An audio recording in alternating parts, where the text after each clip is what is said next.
LARP! We have the ability to LARP and LARP hard.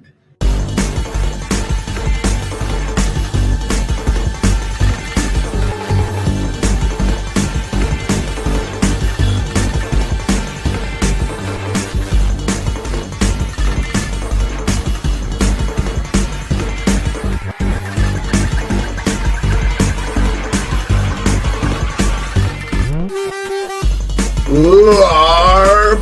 We have the ability to LARP and LARP hard.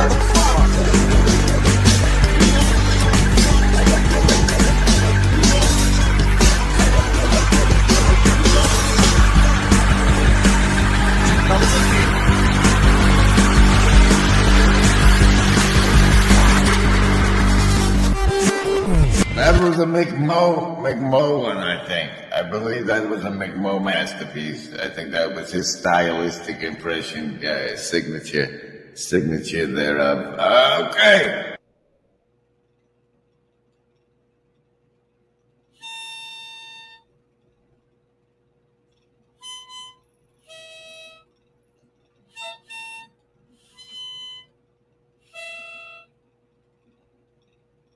You're on, buddy. Buddy, you're on. Come on, man.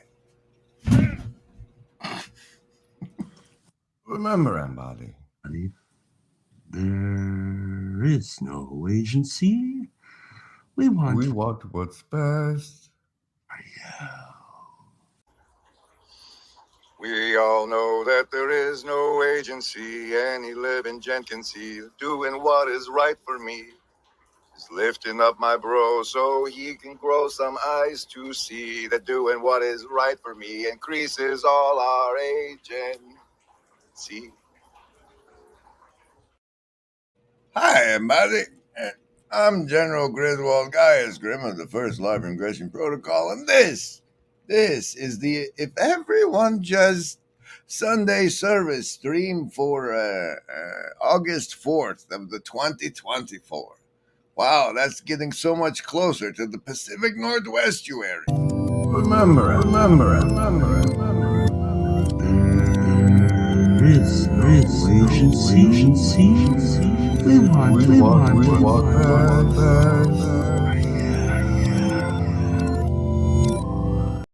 Now, on today's show, Sunday service is for everyone just. I got a very difficult card, and also a lot of tabs that I can stall with to get ready to get to the difficult card. And of course, for you, I have the savings throws against the mind control that you're swimming in, don't you know? And that's just if you count commercials. And there's way more than that, like the one you'll find here. Here, where you get a savings throw against it, you get to pick between survival, social, wisdom, or heart as the basis for your savings throw against the mind control. I roll the die, you know. And if it's over 10, you take half damage. You've made your savings throw. Congratulations. If the die you've chosen comes up under 10, you've failed your savings throw and take full damage. But remember, Embody, at least you got a savings throw. Survival, social, wisdom, or heart. Choose. Whoa, heart, out the box, survival, coming in with an 18. 18, you're going to be fine. Social is doing well as well. That's 2 pairs of chakras, 14 for you. Lovers of wisdom, disciples today, that's a 12. Heart, folks, out the box with the number of transformation, 11. And by golly gosh, if it's the Indigo Kids didn't get the natural 20, again, focus, that lets you see beholder. Congratulations to the Indigo Kids on your nat 20. That's plus 3 to next stream saves. Here's one.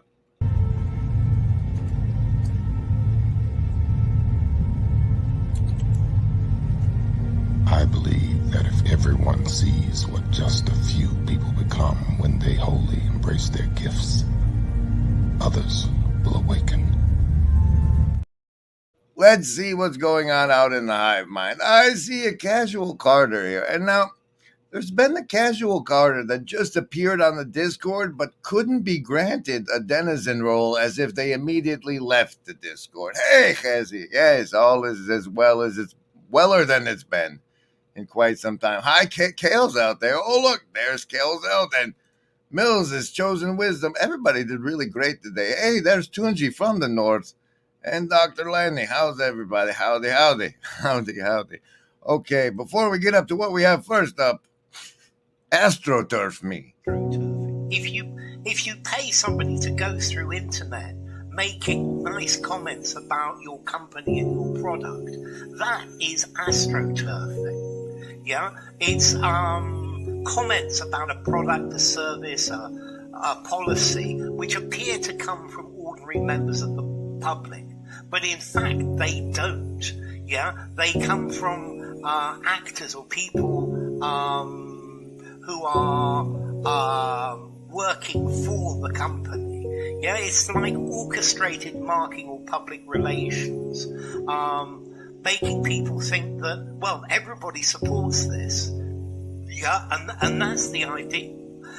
Idea is to present things as unsolicited comments, to make something look like community mobilization.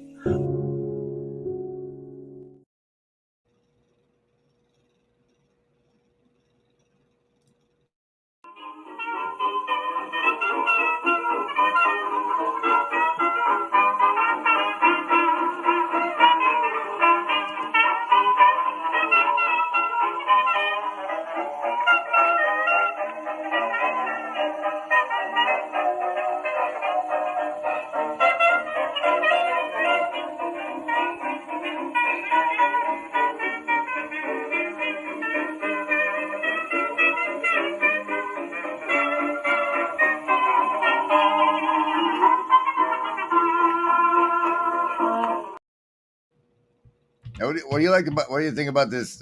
Buddy stole the seat angle. And now I have to sit on a stool in front of the. Anyway, the first bit I'm getting into, the first tab of distraction, is I don't know. It's hard to quantify, but I'll tell you the story. The story is about the thing we're going over is what is known as an X profile or an X account. And I became aware of this particular X account when Alex Jones was released from banishment, when it was still Twitter, over on the X, and Elon Musk showed up at the interview. The first, Queen of Diamonds is the Blue Church card of the show. The first place that Alex Jones made his appearance return was on this guy's account, and his name is Mario Nawful. Now, the thing that I'm bringing up today is not this riots rock the UK this weekend headline, which is probably fake news, right, YouTube? But that his name is Mario Nawful, and there's something about the name Nawful that first, that he's becoming a source of news on X, as endorsed by a Elon appearance with an Alex Jones appearance, right? So this guy Nawful, and now he's a source of news, but his name is Nawful, and there's now awful, right? Now awful, and it turns out for bonuses that the name meaning for Mario, according to the AI slave bots, is dedicated to Mars, a warlike or a warrior. And isn't that weird that the news source is dedicated to war and is now awful? Now, I don't know, but there's an odd number of dentists and proctologists with names that would indicate have a perfect glass.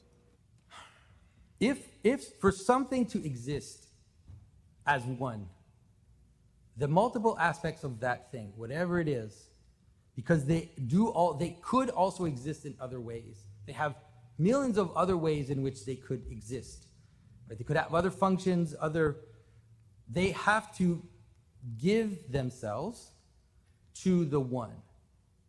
Okay? So, of course, remember what I said. You could say it happens through man. That's totally fine. I'm not saying that the parts of the glass have this will, that they're giving up their will and that they're moving towards the unity of the glass. Like, I'm not saying that, but if that's how you want to understand it, that's also fine, whatever. I'm just trying to help understand that there's a need for idiosyncrasy to be sacrificed towards the whole. And that is how things actually cohere into one. So self-sacrifice is at the origin of the unity in things. And there's also a manner in which the one also has to give itself to the many. Because nothing is perfect. You have to, right? So it's like, if I imagine the form of the glass, almost in the Platonic sense, the perfect glass, there has to be a kind of flexibility to let multiplicity be possible, right? To let the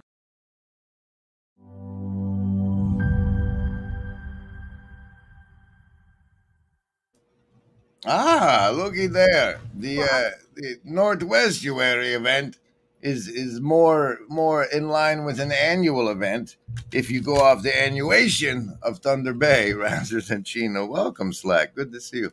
Moving on now, the next piece I have for you is that the algorithm fed me some Justin Wells. One coffee with Justin. You know, the guy making the documentary that I never gave the B-roll of my life to.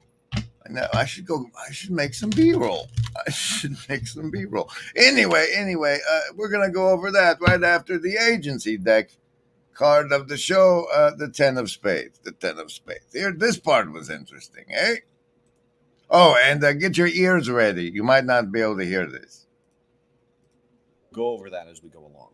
But let's just take a brief sketch now of the 5 acts within this plot type. Okay, so it's the same 5 acts that we had in Overcoming the Monster, the same 5 acts that we had in Rags to Riches. It's just a little bit of differences in what these acts do. So we start off with the anticipation stage. Remember, the anticipation stage in Overcoming the Monster was there's a monster out there. We live in a safe place. There's a monster out there. In this case, something's not quite right about the world. So Alice is getting bored and sleepy. Andy Dufresne in Shawshank Redemption has trouble with his marriage with his wife. His wife is cheating. Members of the corner, blank. You, what? We've done the anticipation stage. We're well into the dream stage, but what was it that was not right about the world that brought you to us here? It appears the assassins have failed.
Yes, Cassandra, please go to church. Go embody. The question remains, the anticipation stage that brought you here. You can let us know in the replay comments, Cassandra, when you catch up when you get back from church, because that gives you a +5 to next stream savings throws. But Justin here is going over the 5 elements of a story, or maybe a good story, the 5X, that is. And you are now here. This dream stage he's about to describe, that's where you are right now. Same thing with Robinson Crusoe. He just wants to get away. He's bored with the world. So that's really, I think the anticipation stage is this loss of the connection with meaning. So there's this kind of loss of what's my purpose in life? What's the meaning of life? What's the point of life? So that's why sleep and boredom are 2 major themes in this plot type. So you'll notice a lot of people falling asleep and then they go into this dream stage. Okay, so then the next part is the dream stage. This is when Alice goes down the rabbit hole. This is when the the children in the Chronicles of Narnia go through the wardrobe into the strange land of Narnia. This is in the time machine where he goes back in time. This is basically the entrance of a portal into another world, and that world is strange and confusing, and the protagonist doesn't know what to do or how to operate in that world. However, he finds interesting characters like Grimgrace.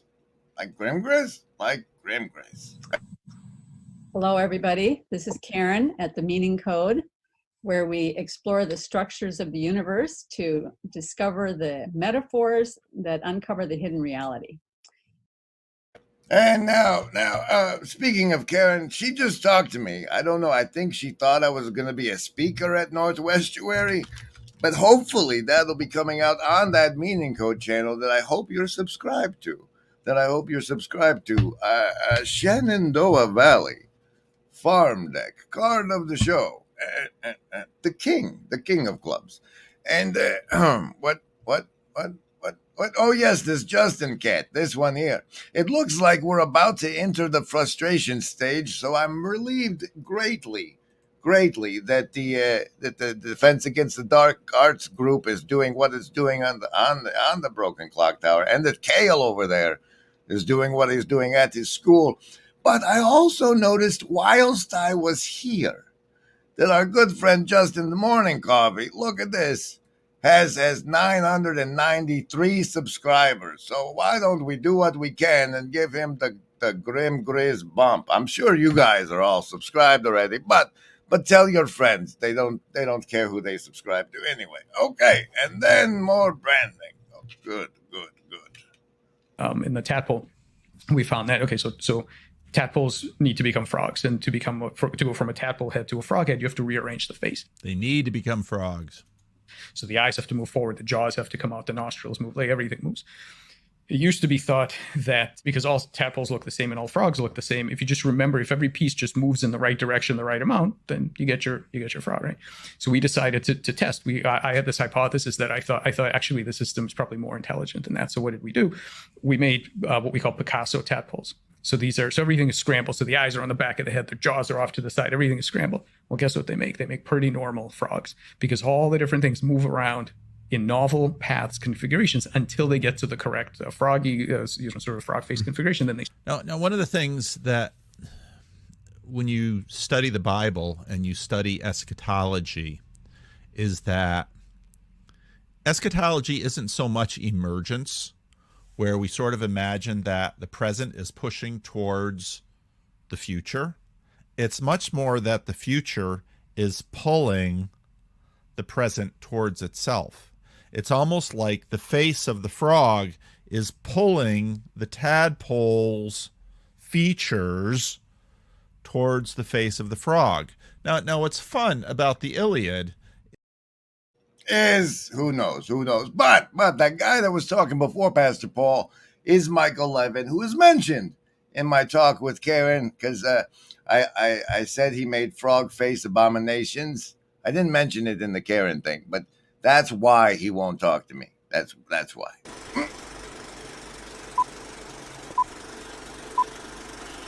And now, this program is brought to you by Glass TV on here. Why would we need a TV? A darn TV. Why on earth would you put a TV in here? A darn TV. Why on earth would you put a TV in here? Why would we need a TV? A darn TV. A darn TV. A darn TV. Why on earth would you put a TV in here?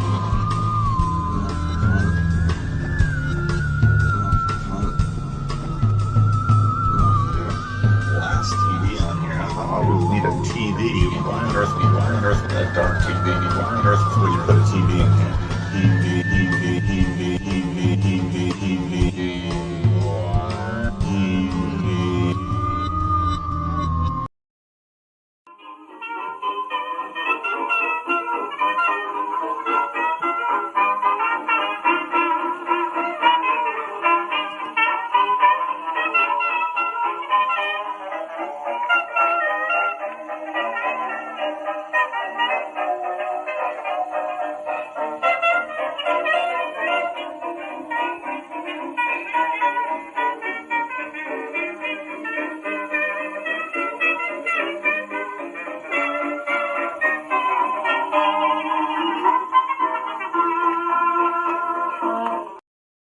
And just to report in from the Hive Mind at 11:33 Central Time, Kale Zeldin sent the message Tuesday evening. Up next, we go play at this-little-corner.com. Your best place to find anything we've ever said, where Jonathan Peugeot has said toilet paper. Levels of reality. I am playing this entirely because of how much joy it brings me to see him with this beard.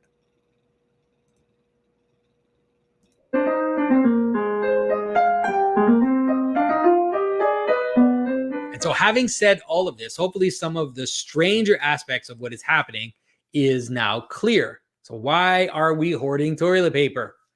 Of course, once again, we could point to mechanical reasons. Toilet paper is bulky, so when you put it in your cart, other people will notice this and then think of getting some. And as the stocks go down, everybody notices and starts to panic and starts to imitate everybody else and hoards it. Fine, that's fine. But there is also an explanation which is related to meaning and is completely coherent. as we fall into separation mode and protection mode. Intuitively, even though there is no relationship between the virus and the bathroom in the scientific manner, intuitively we know that the bathroom is the basic place where we define what is alive, what is dead, what is us, what is not us. It is the most basic place where one reaffirms one's identity through an act of cutting off, of elimination, and of cleaning. A book is almost always an image of knowledge, tradition, order. And in this case, it is also beauty. And so as he's reading, Shrek rips a page out of the book to use as toilet paper. If you want to understand the subversive effect. Attention.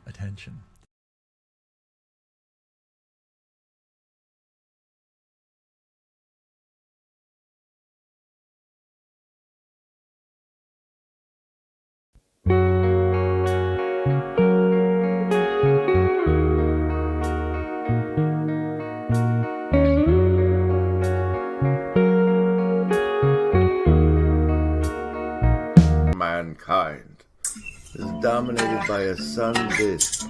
Domination.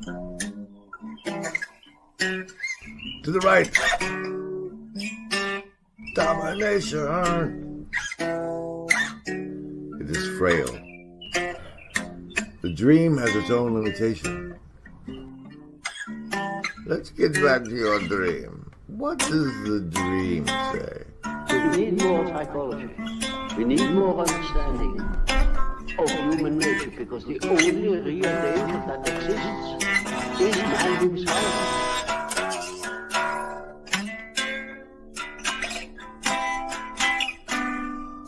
Domination is frail.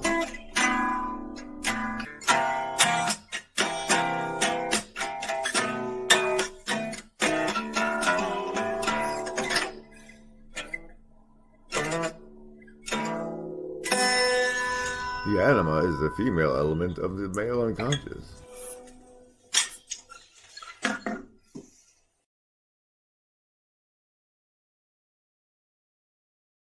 Welcome. It's Sunday, the Sunday service. If everyone just, and spoiler alert, for those of you following the developments of the story of the White One, we have this special moment for you.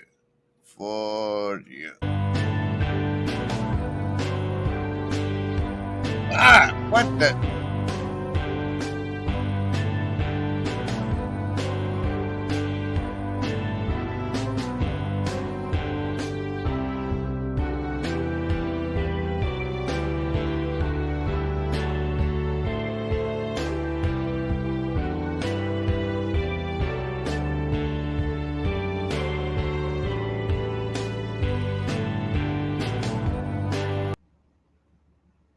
That's right, ladies and gentlemen. The little white cat is eating.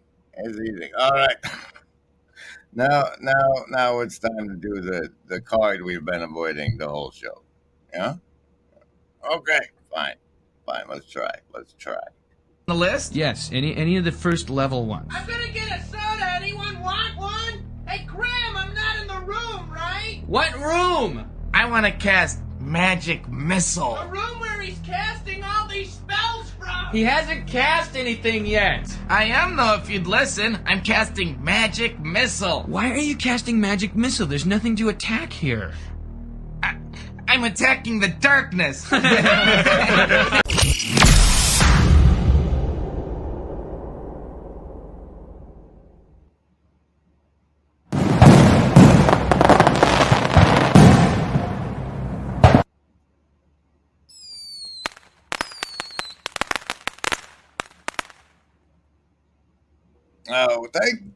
A special shout out, thank you to Stereo Mike, who's wishing me the grand rising, and Kale Zeldin with the late missiles. There we go. All right. The card says these things. It says deception as a virtue, law of physics, and Jesus evolution. So let's do that then. If everyone just is the reference, we'll get there. Okay, deception as a virtue is the thing because as you're familiar with, this is a PvP server, and it seems to be as perhaps part of an evolutionary selection mechanism that if I'm going to do something to you that is of advantage to me, and I tell you about it, and you're stupid, and you do it anyway, that I get it's karmically fine because you fell for it, and that is the whole nature to me of deception as a virtue.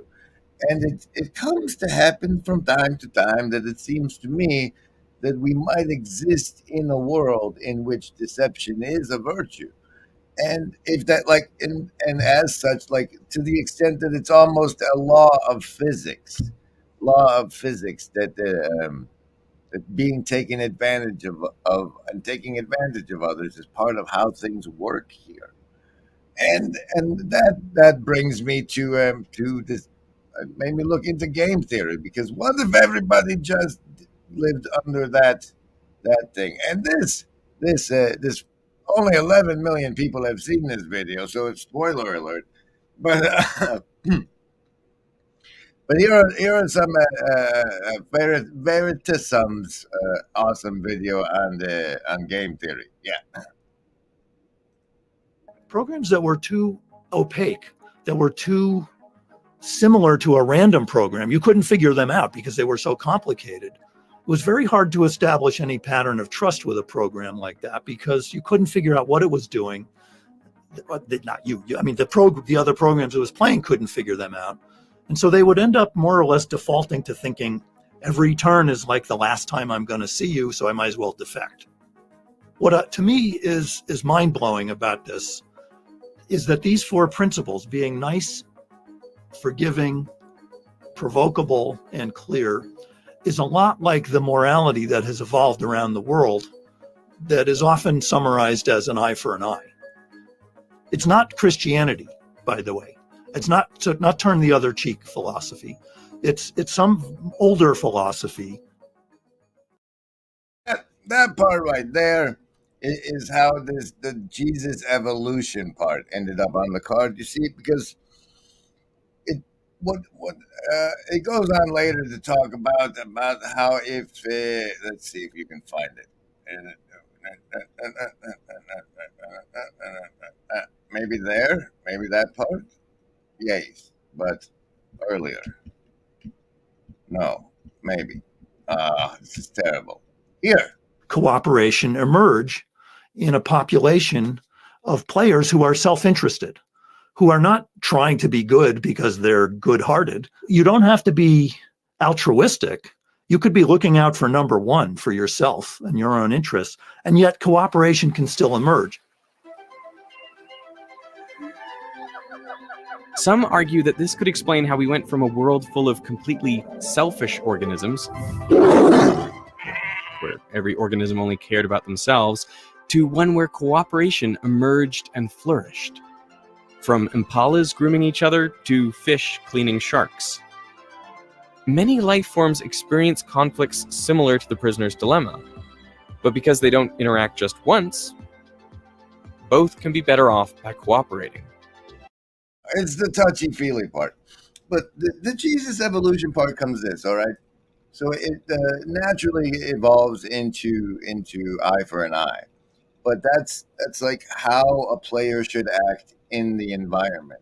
And the thing that the Jesus evolution does is it installs the software needed to change the environment itself.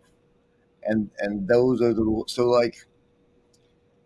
yes, like it might not be a good strategy for you because you might die by it, because if you live in a world where deception is seen as a virtue, if you go against that virtue, you might pay for it with your life. But if everyone just did, then it changes the environment itself, in which the deception as a virtue isn't a thriving strategy.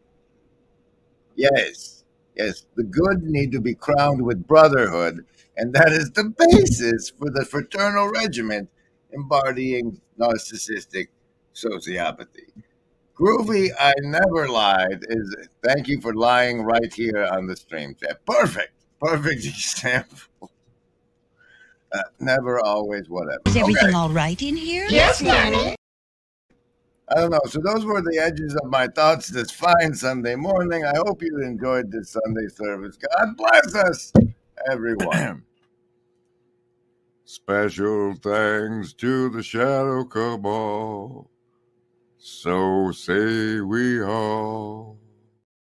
And back one more time to this bit. Here we are together in this dream stage, approaching both the frustration and nightmare stage. And I just got to say, I couldn't be happier with the bunch of people I'm approaching those horrible stages with.